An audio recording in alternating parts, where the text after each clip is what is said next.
Hey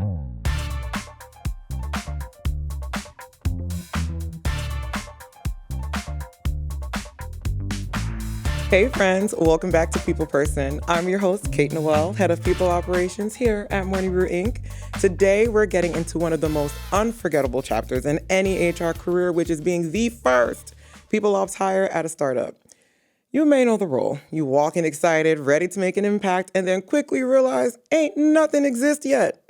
No policies, no onboarding, no structure, and somehow you also have to be the one to figure out payroll by the end of the week. And to break this down, I'm sitting with someone who has been seeing the full journey from his founder's seat. This is Josh Reeves, who is the CEO and also co-founder of Gusto.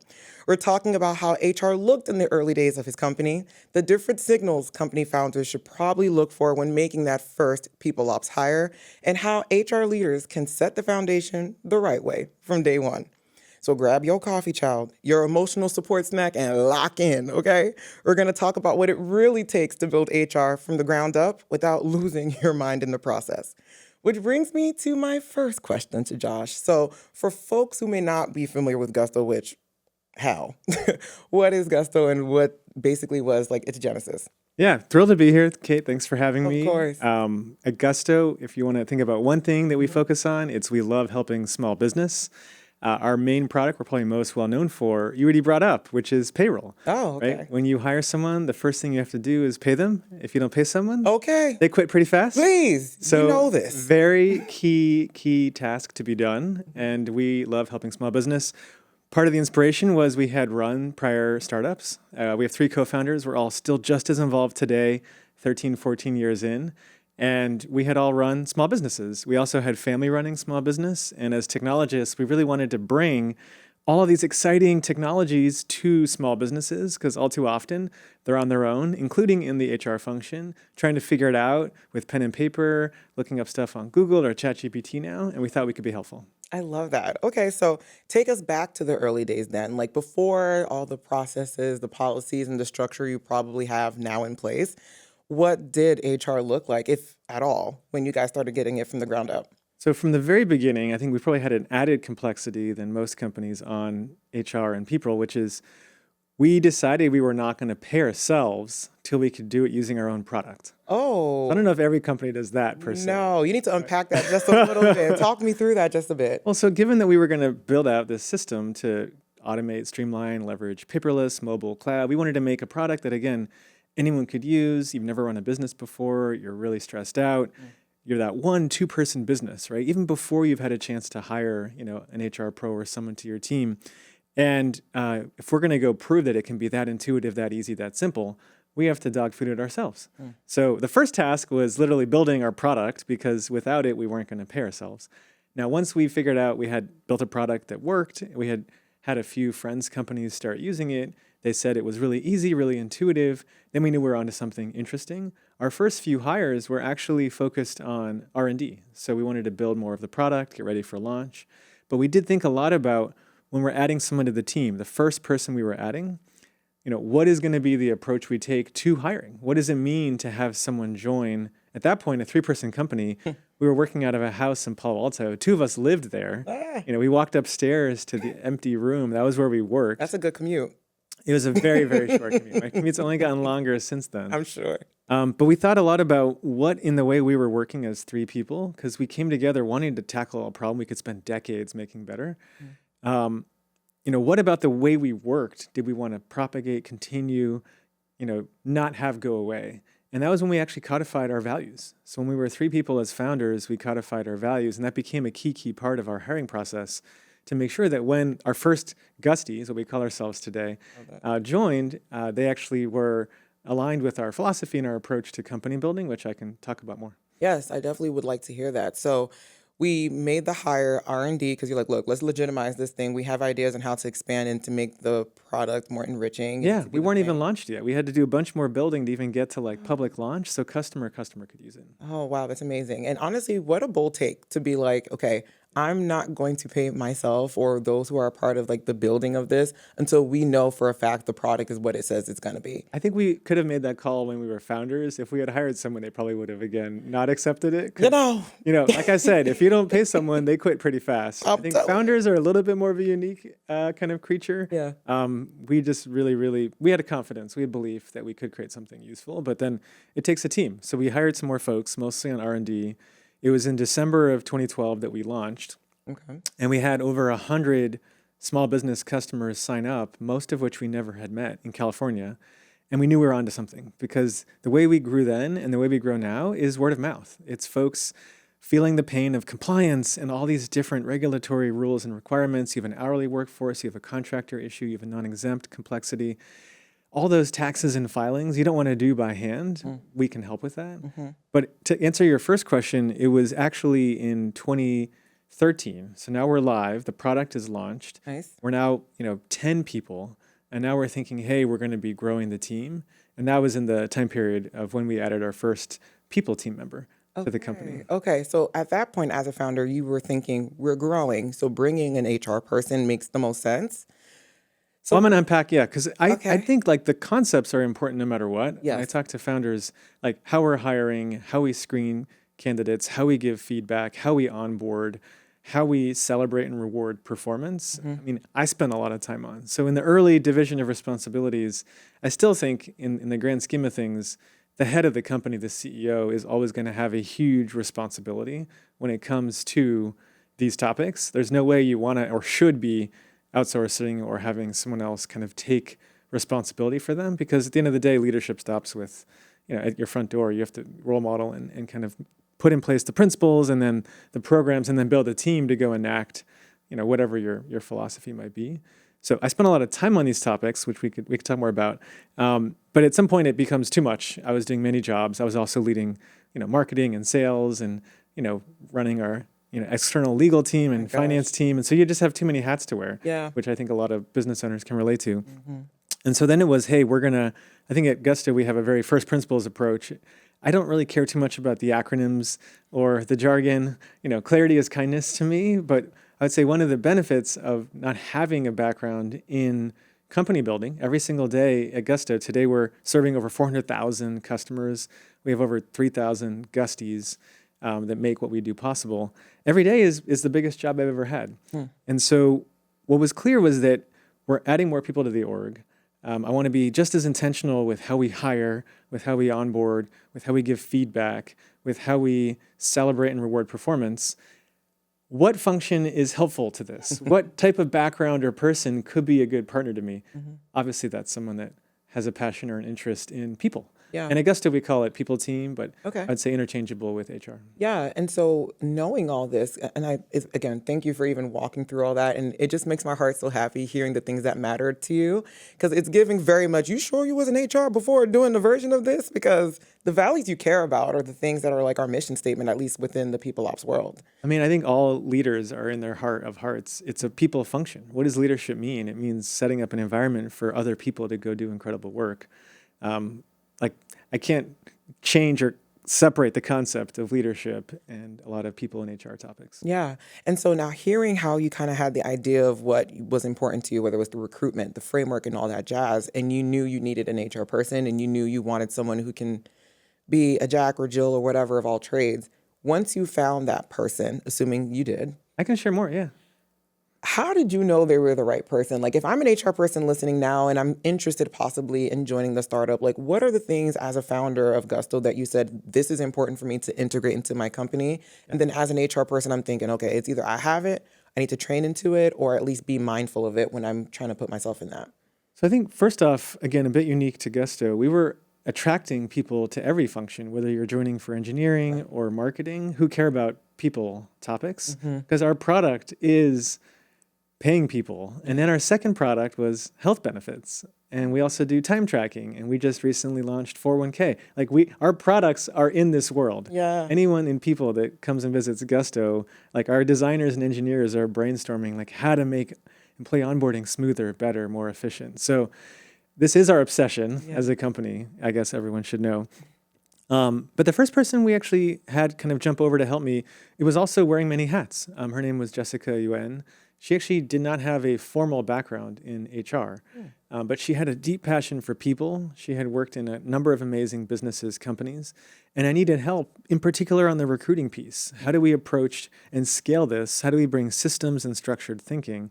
And then also, how do we add the relevant expertise? We also added some folks to the team after Jess who had a background and a career history in HR. But I always got caught up on the term HR. Let's spend a second there. Why? I mean, I think there's like any term that gets used a lot, there's going to be amazing positive associations, which I have with the term, but also there's baggage, which a lot of folks have. Ooh, child. Right? So like resources, right? Yes. Let's just talk about it. Please. Let's put the elephant, and we're in New York. There's another version of this that triggers me. What's that? Like human capital management. Right? That's not like, a word I like. People are not capital.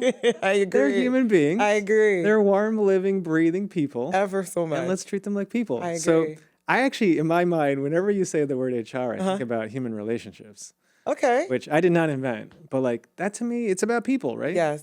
And when I love meeting folks that are either in school studying these topics. You know, I said this 10 years ago. I wonder if it's still true. You could tell me, but Please. you know, I talk to folks that are interested in these fields.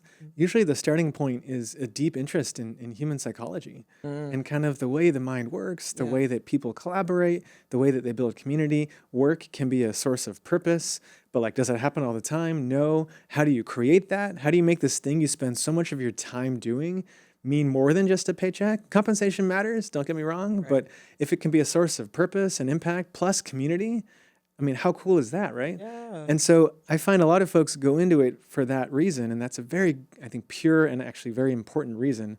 And then at least some of the people I was interviewing, it kind of felt like it became, probably because of external and other factors, kind of just like a job where you tell people what to do. If they're wrong, you slap them on the wrist. Don't slap too hard. Enforce the rules, right? Yeah. And like there's that loss of like, hey, we're here to go enable people to go do incredible work, break through whatever barrier ceiling they have to what their potential might be. And I was really interested in finding folks both who had a background in HR and who didn't, including me, who doesn't have a background in HR formally. How do we unlock what this is really all about, which is, you know, people doing work they're proud of, having impact, getting compensated for it, and growing along the way. Yeah, and I know you say over and over again, not having the formal background of people ops or human relations, but truly you being a person who is genuinely curious makes you a forever student. And that's the thing that makes you set apart from others, whether it's you and then by signaling for others who are joining your team. And that's the thing that actually matters. Yeah. And then hearing, because again, it's very true. You are in a very specific situation where you are the product that the folks within talent management and performance and all that, payroll and all that jazz, you're creating the product, but you're wanting those folks to come in-house. Yeah. And so when it came to building out the team, what, I think I know the answer, but what would you think would be the thing that was of importance? Compliance first or culture first, or a version of that? So both always matter. Yeah, of course. I always say whenever compliance comes up as a topic, like I think a lot of companies, small business or tech startup, don't take it seriously or don't even have awareness, and that's actually a big problem. There's a lot of different rules and requirements and regulations out there, and as you know very, very well, if you don't follow them, there's fines, penalties. There can be lots of different downstream effects. So I would say, I mean, I definitely, at Gusto, we use values and traditions as a way to talk about culture, but definitely on the compliance front, like that's where we did not want to reinvent the wheel. We fortunately were adding folks to the team that did have a lot of background and expertise in these areas, and that's a fantastic, spike to have. That's a very specific subject matter knowledge set, and it's super valuable to have that. At Gusto, we have an amazing people team. A lot of folks on that team do have this deep expertise and knowledge.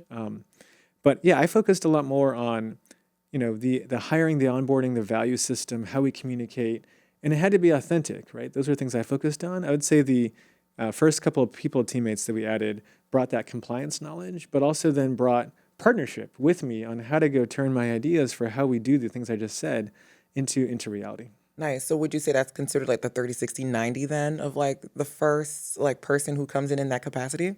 Yeah, like performance management. Yeah, I mean, I think, again, there's a way to overthink this and underthink it. Like, people want to know how they're doing. right? Like I think it's important. Otherwise, it's guesswork. And if they're getting mixed message, that's even more confusing. So, we never called it like a formal, until we were a couple hundred people, kind of performance development feedback process. But when we were just 3 founders, like we would go on a walk every week, each of us one-on-one, and just give 3 pieces of positive feedback, 3 pieces of negative feedback to each other.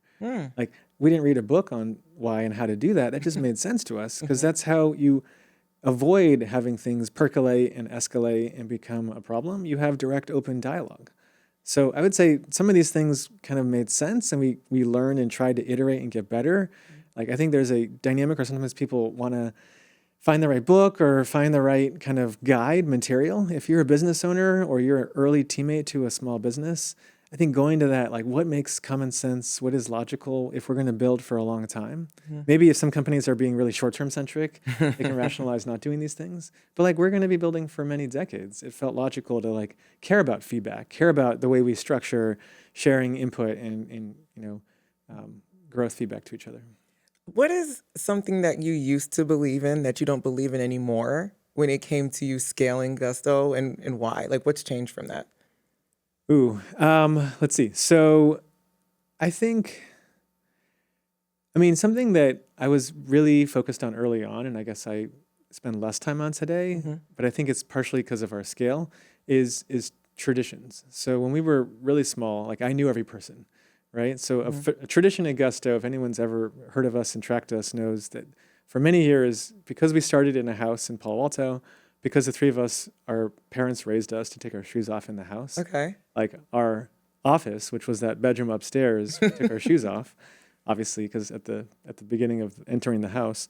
And when we moved to an office, we kept that tradition. You kept taking your shoes off in the office? For up until 2020, when the pandemic started, oh, wow. like over 1,000 Gusties, multiple offices, we were shoes off. Wow. Like we walked around in socks, slippers. People could have their like house shoes if they want to only wear an indoor shoe. And so that's a tradition that formed organically. It was company wide.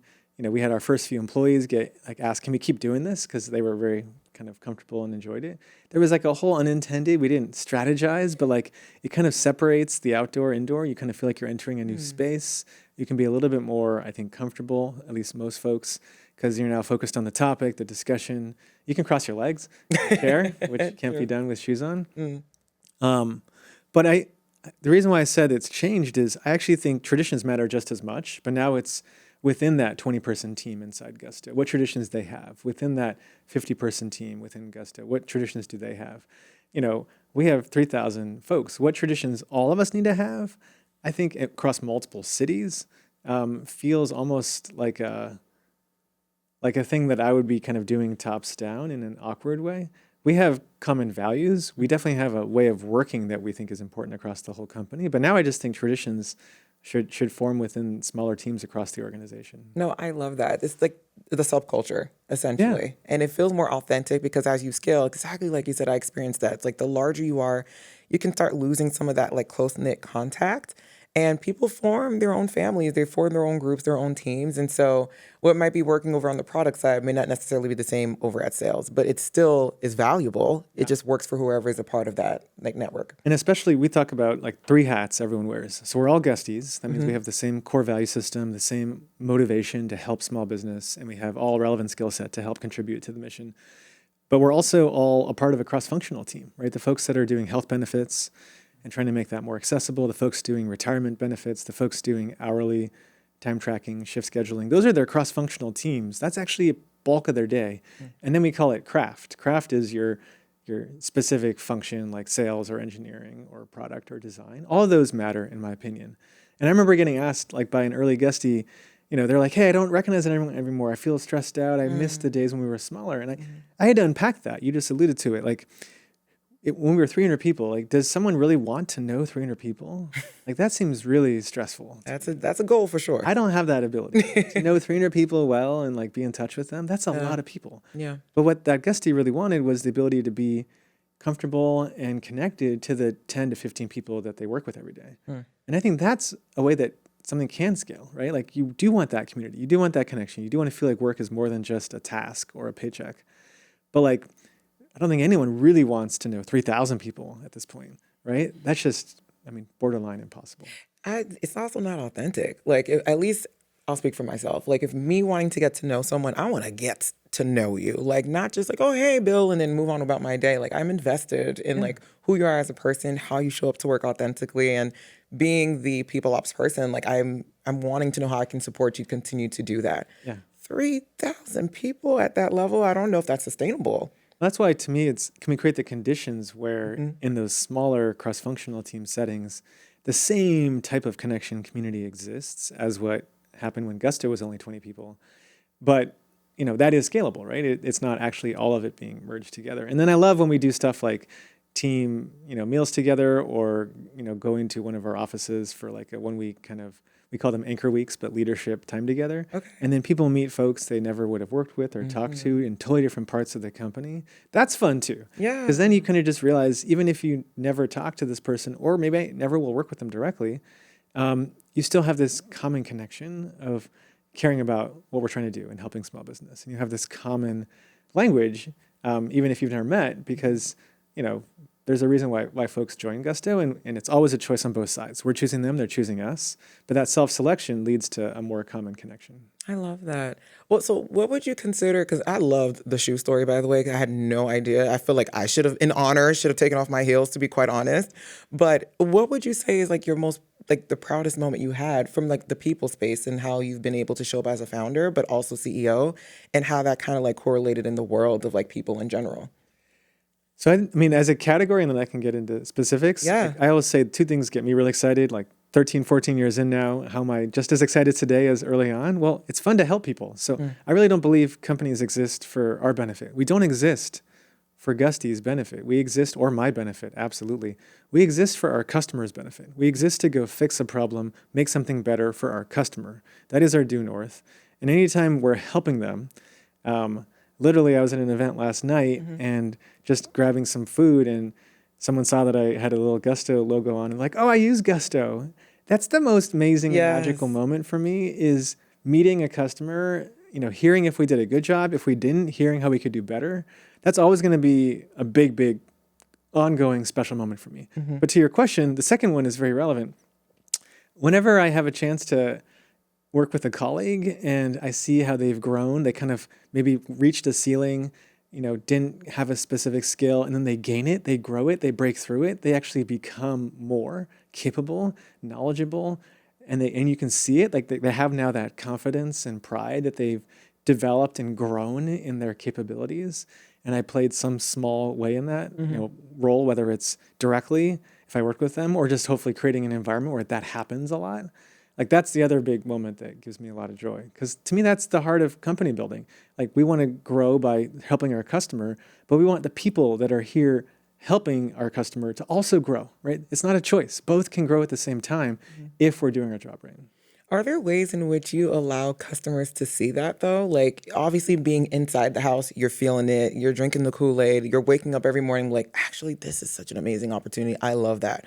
But I can imagine clients being thrilled to hear versions of that as well. Like, are there transparent moments where you're able to share that?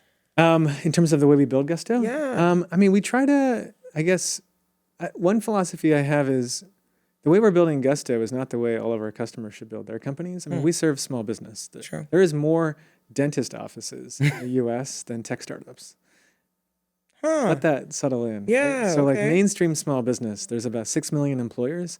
2/3 of them are less than 5 employees. So like we're talking about our customers being 1, 2, 3, 5, 7, 10-person businesses for the most part. Gusto is 3,000 people. So there's a lot where we want to share how we've approached stuff, but there's going to be a lot that's not relevant to how a 3,000-person company gets run or built compared to a 3 or 5-person company. I think what is relevant is figure out your purpose, figure out why you care, figure out what your core values are, have that show up in the way you hire, be intentional about that. Don't just wing it and do it all on your own. If you can, use a Gusto or some other, resource or person or, tool to help you. I guess that's where the common connection is. But yeah, those are some of my thoughts. And why do you think Gusto would be the best option to figure those things out for a person that is 1, 2, 3, or 5, I guess, if that's like the highest of it? We aspire to be the best. We have to keep getting better every single day. But it's mostly because the people that join Gusto have family or friends that run small business. It kind of ends up being a key part of our hiring process is really figuring out, do people authentically and deeply care about helping small business? And if that doesn't show up, usually that means they're not as interested and or we're not as interested. Interesting. So that's like a flat out question during the interview process. Do you like small businesses? Actually, as an interview, I've done a lot of interviews. I know you have too. I'm a big fan of not like, I want to figure out if people love small business by how they talk about small business. Ooh. Not by asking, like, do you love small business? Well, hold on, role play real quick. Like, what would that look like? What would the question be like? Hi, I'm Kate. I'm so interested in being like considered for the role. Yeah. And then like your approach to then finding that out from me would be. So that'd be at Gusto. We love serving small business. Obviously, we'll be very transparent about that. And we'd love to hear from you. Like, what are some small businesses in your life that matter? And like, why do they matter to you? What has been a crazy answer you've heard? Well, there's a lot of different types of small businesses. I remember one of our early customers was let me see if I can get this right. It was a company, I believe in Texas, and their business was creating urinal art. Okay. Yeah. For the people who may not know, what is that? I'm not an expert, but it turns out like urinals can be painted on, colored on, designed, and made into art. Interesting. Much like anything can be made into art, and there's a market for that. So, I love celebrating the diversity of small business. There is many types of small businesses out there. And there's no right or wrong answer to types of small businesses. True. It's more just like, why does it matter to someone? Yeah. And I love channeling I used to say this even before I had kids. I'd say, let's channel our inner, 3-4-year-old. Just ask why. My favorite thing to do in an interview is ask why at least 2 or 3 times. Because otherwise there's still a pitfall where people have their rehearsed answer. They're thinking about it from like the lens of what the person they're talking to wants to hear. And once you get a couple layers deeper, you're just chatting, you're just talking, you're just sharing. That's so true. So my favorite tool is just to ask why. Which is a little triggering. I'm not going to hold you. As my 3-year-old, I hear his voice in my head right now. For every single thing I'm telling Noah, it's like, why? Mommy, why? Why? But I guess after the 4th why, you're exactly right. Like, you're getting to it. Speaking of kiddos, we have core values for our kids too that hopefully won't surprise you given how much values matter. I'm actually interested, yes. One of them is curiosity. So that's why is so important. And I celebrate it, and then sometimes you're just like, for the love of God, just go to sleep. Like, just stop being curious for this one moment. But yeah, curiosity, generosity, kindness, resilience, and integrity are family values. I love that. And I know you hate acronyms, but I feel like I need to look back at this and like find the letters, put it together, and like make that like a coaster on all our tables and put it on merch, because I love that. And I love that even as a parent, you're recognizing like there's ways where you need to also build your family and build the life to contribute to society in the way that's valuable, not just to others around them, but intentional for themselves. I think that's a huge part of parenting, right? Is like creating the framework, but then role modeling and then living it. And it actually extends to Gusto. We have core values, but you don't see them on the wall. We don't print them out at our company because I just believe very deeply, like they should be coming up in conversation organically and naturally, or we're doing something wrong. And it's not that it's bad to be reminded. It's just, if we're doing it right, we should be living them, and they should make sense to us, and they should be showing up in day-to-day work. Yeah. And in the family context, we're not like doing this every night. It's a goal. We probably do it a couple times a week. Okay. But like at bedtime, we just choose a value and go, hey, let's each share like how that value showed up in our life this week or this day. Josh, not you making me a better mom. No, I love that actually. And like at the age that they're having the conversation and they feel like they're like walking away with something as parents. Are you seeing the that? 4-year-old it might still ask, what does this mean again? But at least we're talking about it. Yeah. That's the point. Like, it's more a discussion. Like or just me sharing. Like, here's an example today of when I was curious and Daddy learned something new or he never knew anything about. And like, why did he learn it? Because he was curious. He just wanted to learn. So yeah, that's been an idea we got from someone else that we've tried to put into place that has resonated with our family. Oh, I love that. Well, just know it's going to be paid forward because I will definitely be bringing that to the Noel house because I live for that like a lot, actually. I think that's amazing. Well, so then, okay, real quick, going back to like the HR startup of it all, like what would you consider to then be like the future of HR in startups? Like obviously there's lots of conversations of looking forward. Yeah. How would you describe that from your mind's eye, what that would look like? So I think the biggest change underway right now, has not come up in our conversation yet. I know. I'll bring it up. Look, I almost broke a record of not bringing that 2-letter word. Am I allowed to bring it up? On the count of 3. It's real. Together. 1, 2, 3. AI. We had a record, though. We almost are like 30 minutes in without ever mentioning it. I mean, there's a lot to life beyond AI. And AI is a big deal right now. It is. I think it's possible. As someone who was born in San Francisco, grew up in the Bay Area, my parents are both teachers. My dad was a high school teacher. Mom was an elementary school teacher on the humanities and language side. So, my interest in engineering, software, technology kind of came more from being interested in math and science and then going to Stanford. But I share that because I've been in like the broader Silicon Valley my whole life. It's possible for AI to both be at the same exact moment underhyped and overhyped. But it is a huge paradigm shift, in my opinion, for how knowledge work gets done. And it's also a tool. And like any tool, how we use it, what it does, how it helps us is a big, big topic. And how I think it connects to future of HR is, I have a belief on knowledge work in general, like, go from doing everything by hand to using a typewriter, go from using a typewriter to a computer. Technology should give us superpowers when it's doing its job right. When it's doing its job wrong, we have to kind of learn how to use it and we feel dumb. That's not the best use of technology. That's someone that built the technology poorly. Like technology is there to give us superpowers. That's why I got interested in technology and make us feel like we can do so much more faster and achieve our potential quicker and have more impact and like get faster feedback loops because it's fun to build. It's fun to prototype. It's fun to hire. It's fun to onboard someone. It's fun to have someone be successful and effective. And so I think what doesn't change, I guess to get to the heart of your question, is the employee lifecycle. Like we're still making decisions about, should we open a rec or hire? What does success look like? What is the set of experiences, background that makes sense in terms of, skills or core values to have someone want to join? How do we, when they onboard, approach those first few weeks, first few months? How do we give feedback? How do we reward outsized performance or have difficult conversations if someone's not meeting expectations?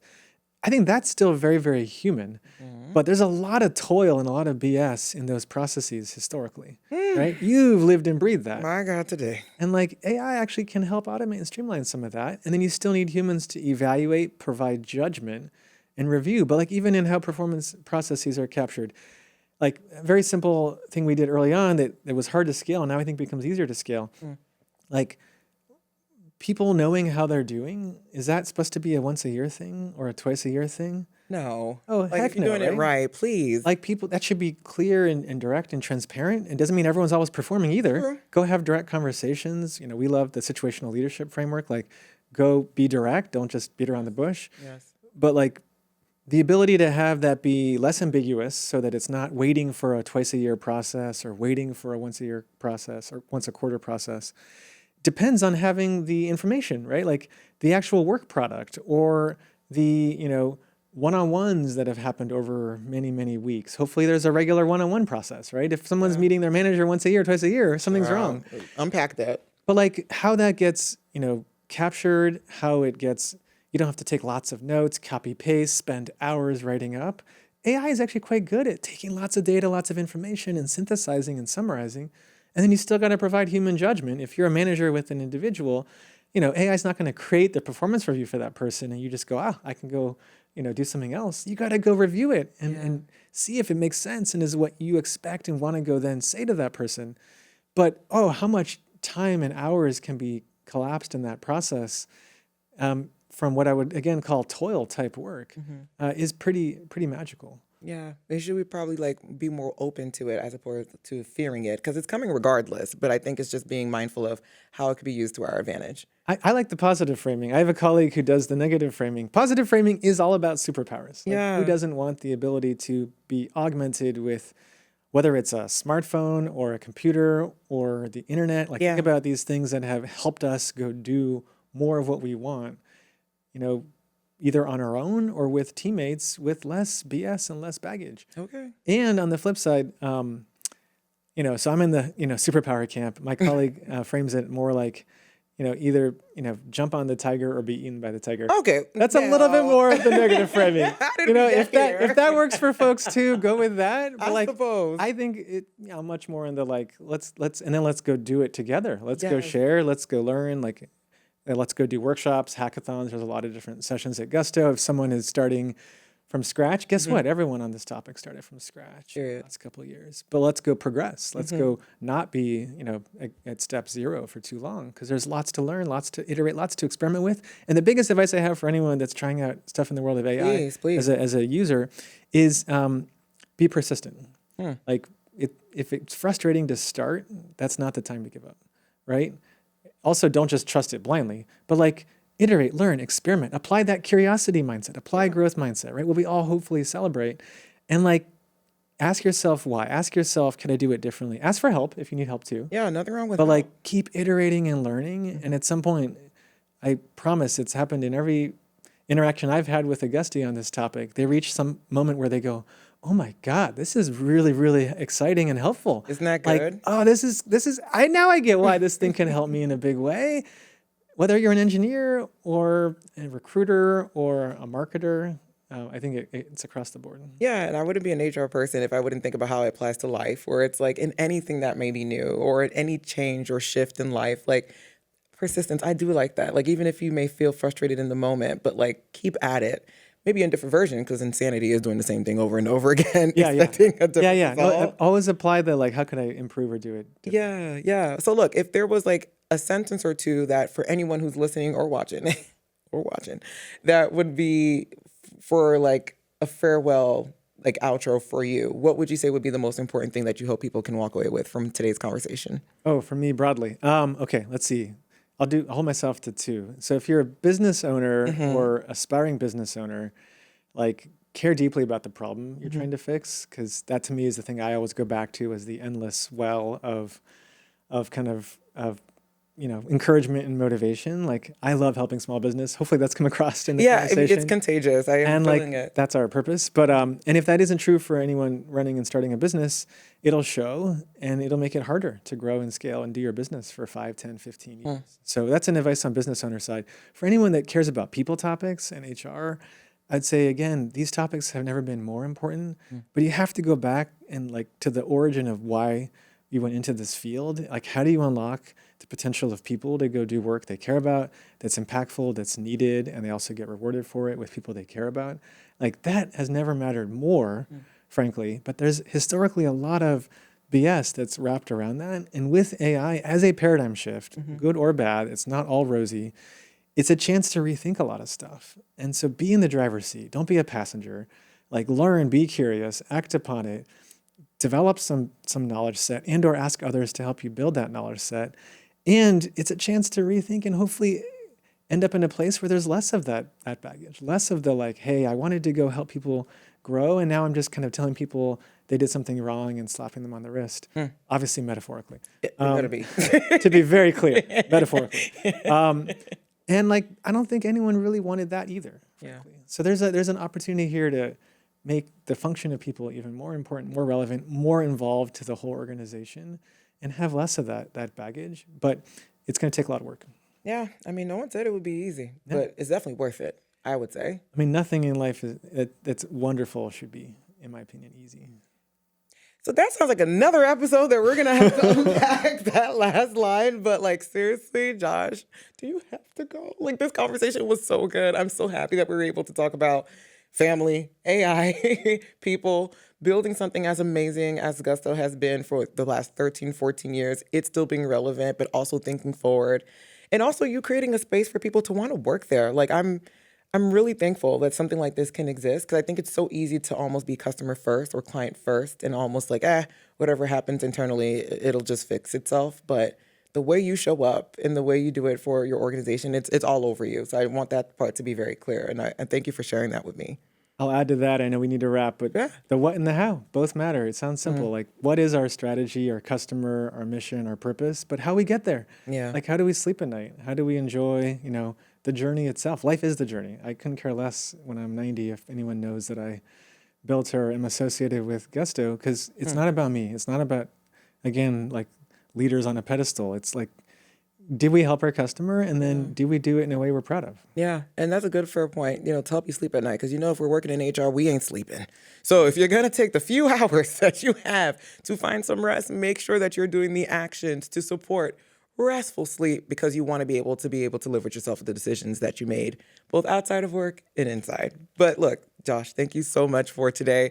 If you want to get in touch and give us some of your thoughts from today's conversation, you can definitely email us, y'all, at peopleperson@morningbrew.com, which you can also find in the show notes. But of course, as always, I plan on coming back. The retention is strong on this show, so we'll see you next time.